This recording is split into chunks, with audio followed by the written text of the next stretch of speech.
শুভ সকাল। আশা করি আপনারা সকলেই ভালো আছেন। শিল্পী লাইফস্টাইলের আরও একটি ব্লগে আপনাদেরকে স্বাগত জানাই। আজকের ব্লগটাও কিন্তু আমি আমার ঠাকুরঘর থেকেই শুরু করলাম।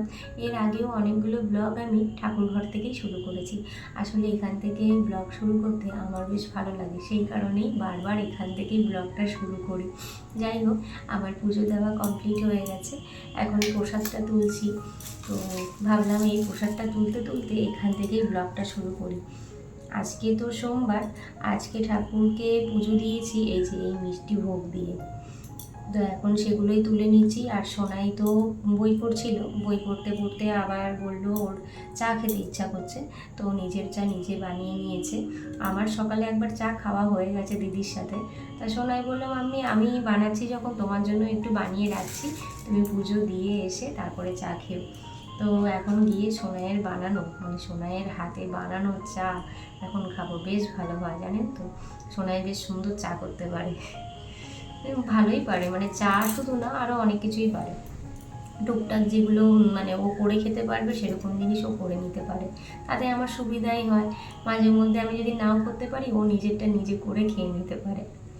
যাই হোক, আজকে সারা দিনটা এখান থেকে শুরু করছি। তারপরে কেমন কাটাবো না কাটাবো সেটা কিছুই জানি না, দেখা যাক সারাটা দিন। আসলে আমাদের প্রত্যেকটা দিন কিন্তু আলাদা রকমভাবেই কাটে। কাজগুলো যদিও একরকম থাকে, মানে প্রতিদিন একই রকম কাজ সকাল থেকে উঠে করতে হয়, কিন্তু প্রত্যেকটা দিন যে একই রকমভাবে কাটে এটা কিন্তু একদমই না। এটা মানে নিজের ব্লগ যখন আবার দেখি, কখনো যদি দেখি, তখন বুঝতে পারি যে না, এক একটা দিনের সাথে আর একটা দিনের, মানে একটা দিনের সাথে আর একটা দিনের কোনো মিল থাকে না।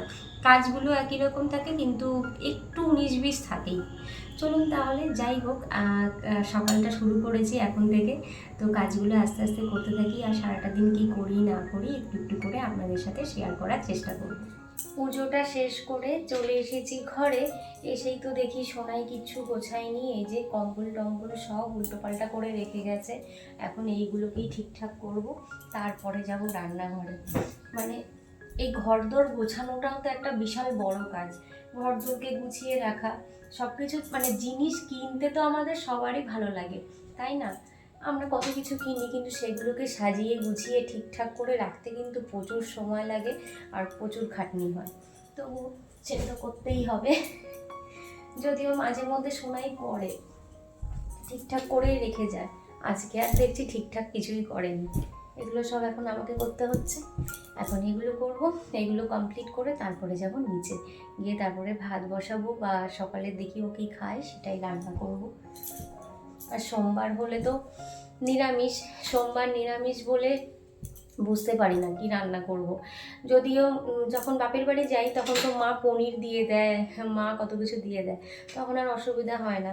কিন্তু এই যে এখন তো আর মা, এর মধ্যে তো আর বাড়িতে যেতে পারিনি যে মা দেবে বা পাঠিয়ে দেবে, সেটা আর হয়নি। তো সেই কারণে কি রান্না করব সেটাও জানি না। আগে নিচে যাব, গিয়ে দেখি কি রান্না করার মতন আছে, তো সেটাই রান্না করব। এখন বেজে গেছে সকাল 10টা, আর এদিকে বাঁধাকপিটা হচ্ছে, আর বেগুনটাকে পুড়িয়ে নিয়েছি। আজকে তো নিরামিষ, তাই আর পেঁয়াজ টিয়াজ কিছু দিইনি, শুধু তেল, লবণ আর লঙ্কা। আর এই যে সোনাইয়ের ভাতটাও বেড়ে দিয়েছি, বেগুন পোড়া, ভাত আর ঘি, এটা দিয়েই এখন খেয়ে নেবে। সোনাইকে তো খেতে দিয়ে দিয়েছি, এখন ওর যেগুলো দিয়েছি সেগুলো দিয়ে তো খাওয়া হয়ে গেছে। এখন এই বাঁধাকপিটা হতে হতেই ওকে একটু বাঁধাকপি দিয়ে দিচ্ছি, কারণ এখনও তরকারি সব রান্না করা হয়নি, বাঁধাকপিটা হচ্ছিল। দেখ তো বাবা সব ঠিক আছে কি না খেয়ে। দিদির সমস্ত কাজকর্ম শেষ হয়ে গেছে, তারপরে দুজন মিলে একটু গল্প করে নিচ্ছি। আমরা যখনই সুযোগ পাই তখনই কিন্তু একটু গল্প করে নিই। আসলে দিদিও এখানে আমার কাছে এসে অনেক রকম কথা বলে, আর আমিও তো সারাদিন সেভাবে কারোর সাথে কথা বলার সুযোগ পাই না। তাই এই দিদি যখনই আসে তখনই দিদির সাথে মন খুলে এটা ওটা সেটা গল্প করতে থাকি। দিদিও গল্প করে, অবশ্য কাজটাও চলতে থাকে আর গল্পটাও করি। এই যে আমি এখন রান্না করছি আর গল্প করছি। এখন বেজে গেছে 12টা, আর এদিকে কিন্তু সোয়াবিনটা কষিয়ে একটু জল ঢেলে দিয়েছি, এটা হচ্ছে। কি রান্না করব ভাবতে ভাবতে শেষে সোয়াবিনটাই করলাম। আর দিদি তো অনেকক্ষণ পরে গেল, আজকে অনেকক্ষণ ছিল। আসলে কথা বলতে বলতে গল্প করতে করতে কখন যে মানে এতটা টাইম হয়ে গেছে বুঝতেই পারিনি। তো ও গল্প করছে, আমিও গল্প করছি, দুজনে গল্প করতে করতে অনেকটা সময় পার হয়ে গেছে। যাই হোক, এখন রান্নাটা এদিকে এখনও কমপ্লিট হয়নি, শুধু সোয়াবিনটা হলেই হয়ে যাবে। আর আজকে যেহেতু সোমবার, নিরামিষ, তো নিরামিষ রান্না করছি। এই নিরামিষ রান্নার দিনে না খুব সমস্যা, কী রান্না করব না করব কিচ্ছু বুঝতে পারি না। তো যাই হোক, এখন এগুলোই করছি। আর সোনাই বলছে ওর শরীরটা একটু খারাপ লাগছে, তাই জন্য না এখন একটু শুয়ে পড়েছে। তো বললাম স্নান করে শো, তো স্নান করে শোয়নি, এমনিই শুয়ে পড়েছে। চলুন তাহলে এখন কাজগুলো করতে থাকি, পরে আবার কথা হচ্ছে। চলে এসেছে আমার ভাগনা, মানে আমার সেজু ননদের ছেলে বিশাল। যখনই ও এখানে আসে তখনই কিন্তু আমরা খুব গল্প করি, মজা করি।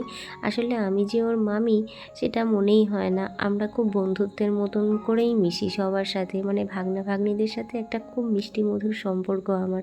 তো এসেই ও দেখে নিচ্ছে কি রান্না করছি, ফ্রিজ খুলে দেখে নিচ্ছে কি আছে। তারপরেই দুই ভাই মিলে, দাদা ভাই মিলে সবাই মিলে বসে গেছে এখন ট্রেনের টাইম টেবিল দেখতে। আসলে একটা জায়গায় যাব বলে ঠিক করেছি, তো সেটার জন্যে প্ল্যান করা হচ্ছে। যদিও আমাদের একারই যাওয়ার কথা ছিল, কিন্তু ওকে বলাতে ও বলল যে ঠিক আছে আমিও যাব, তাই আর কি। ওদের সাথে গল্প টল্প করে ছাদে চলে এসেছি জামা কাপড়গুলো তুলবো বলে। আর ছাদে এসে বেশ আরাম লাগছে, রোদ্রের তাপটা গায়ে লাগছে আর খুব আরাম লাগছে।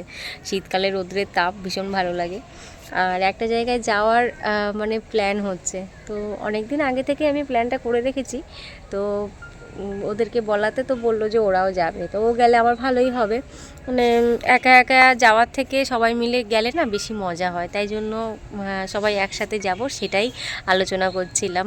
দেখা যাক কি হয় না হয়। আজকে আর বলছি না কোথায় যাব, এটা ব্লগে দেখতে পাবেন। আজকে যাব না, কিছুদিন পরে।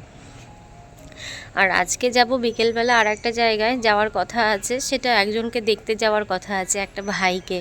তো যাব, সেটা এখনও ফোন করেনি, ফোন করার কথা আছে আমার একটা বান্ধবী। তো বলেছিলাম যে ফোন করে আমাকে একটু জানাতে যে কখন যাব না যাব, তো এখনও ফোন করেনি। আমি ভাবছি এবার আমি নিজেই থেকেই ফোন করব। এখন এই জামা কাপড়গুলো তুলবো, তারপরে খাওয়া দাওয়া করব, তারপরে দেখি ওখানে যেতে পারি কিনা। বেজে গেছে এখন 2টো, আর আমি আর সোনাই কিন্তু খেতে বসে গেছি। দুপুরবেলার খাবারটা তো একসাথেই খাওয়া হয়, কদিন পরে সোনাইয়ের স্কুল খুলে যাবে, তখন আর দুটোই খাওয়া হবে না, তখন আবার আরও বেলা হয়ে যাবে খেতে খেতে। তারপরেই কিন্তু এই যে চলে এসেছি বাজারে, এসে একটু ফল নিয়ে নিচ্ছি। ওই যে বললাম একটা ভাইকে দেখতে যাব, তো তার জন্য নিয়ে নিচ্ছি ফল। আর ওই যে ওই বান্ধবীও চলে এসেছে চাঁদপাড়া থেকে।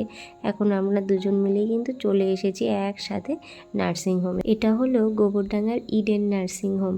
এর আগে একবার এসেছিলাম, তারপরে আর আসিনি। আর এই আজকে আসলাম, মানে বান্ধবীর সাথে। বান্ধবীর মাসির ছেলেই এখানে ভর্তি রয়েছে, ওর একটা ছোট্ট অপারেশন হবে, তো সেই কারণেই এখানে ভর্তি রয়েছে। আর আমিও ভাবলাম যে যাই একবার দেখা করে আসি, কাছাকাছিই যখন। আর এই যে ভেতরে দেখেছেন কি সুন্দর অ্যাকোয়ারিয়াম, কি সুন্দর না মাছগুলো, বেশ ভালো লাগলো। আর আমরা সবাই এখন অপেক্ষা করছি, আসলে ভাইকে নিয়ে গেছে অপারেশন থিয়েটারে, অপেক্ষা করছি সবাই মিলে কখন ওকে বার করবে। আর ওই যে ওটা কিন্তু মাসি, এই মাসির ছেলেরই অপারেশন হচ্ছে। তারপরেই কিন্তু চলে এসেছি শাড়ি নিতে। আসলে আমি আর ভাইকে দেখে আসার সুযোগ পাইনি, এতটা লেট হচ্ছিল বার করতে ওটি থেকে, তাই আমি বেরিয়ে পড়েছি। আর এই যে শাড়ির দোকান থেকে একটা শাড়ি নিয়ে নিচ্ছি। চলে এসেছি বাড়িতে, বাড়িতে এসেই একটু ফ্রেশ হয়ে নিলাম। আর এখন একটু চা করবো, নিচে গিয়ে চা করবো। তো ভাইয়ের ওখানে গেছিলাম, মানে যে কারণে গেলাম সেটা আর হলো না। ভাইকে ওই এক ঝলক একবারই দেখেছি ওর অপারেশনের আগে, আর অপারেশনের পরে আর ওর সাথে দেখা করতে পারিনি। কারণ আমি যতক্ষণ ওখানে ছিলাম ততক্ষণ পর্যন্ত অপারেশন হয়নি, অনেকক্ষণ বসেছিলাম। তাও অপারেশনটা কমপ্লিট হয়নি বলে অনেকটাই দেরি হয়ে যাচ্ছিল, রাত হয়ে গেছে। আর সোনাই বাড়িতে একা রয়েছে, তো সেই কারণে তাড়াতাড়ি চলে এসেছি। আর কালকে তো আর একটা জায়গায় নেমন্তন্ন আছে, সেই কারণে একটা শাড়িও আনলাম। এই যে এই শাড়িটা আনলাম, মানে আমার একটা দিদুনের জন্য। কালকে সেই দিদুনদের বাড়িতেই নেমন্তন্ন, মানে আমার দাদু মারা গেছে, একটা দাদু, মানে আমার নিজের যে দিদুনের বোনের আর কি হাজব্যান্ড, তিনি, ওই দাদু আর কি মারা গেছে। তো সেই দিদুনের জন্য এই শাড়িটা নিলাম। কেমন হয়েছে বলো তো? এই যে শাড়িটা বেশ ভালোই লাগলো, তো এটাই নিলাম। এখন যাব নিচে চা খেতে, চা না খেলে আর ভাল লাগছে না, এখন একটু চা খেতেই হবে। সোনাইকে বললাম একটু চা করে দিতে, কিন্তু ও বই পড়ছে, তো ওকে আর বিরক্ত করবো না, ও পড়ছে পড়ুক, আমি নিজের চাটা এবার নিজেই করে নেবো। বেজে গেছে এখন রাত 9টা, সোনাইকে দিয়ে দিয়েছি খেতে, আর আমি একটু পরে খেয়ে নেব। সোনাইয়ের একটু তাড়াতাড়ি খাওয়া অভ্যেস, তো সেই কারণে ও আগেই খেয়ে নেয়, খেয়ে দিয়ে তারপরে আবার পড়তে বসে। এই যে খাওয়া দাওয়া শেষ করে এখন কিন্তু কম্পিউটারে বসে গেছে, ওর কি কাজ আছে সেটাই এখন করছে। চলুন তাহলে ও ওর কাজটা করতে থাকুক। আজকের ব্লগটি এখানেই শেষ করছি। আমার ব্লগটি যদি ভালো লেগে থাকে অবশ্যই লাইক কমেন্ট করবেন, আর যারা নতুন দেখছেন প্লিজ আমার চ্যানেলটিকে সাবস্ক্রাইব করে দেবেন। সবাই ভালো থাকবেন, সুস্থ থাকবেন, দেখা হবে পরের একটি ব্লগে।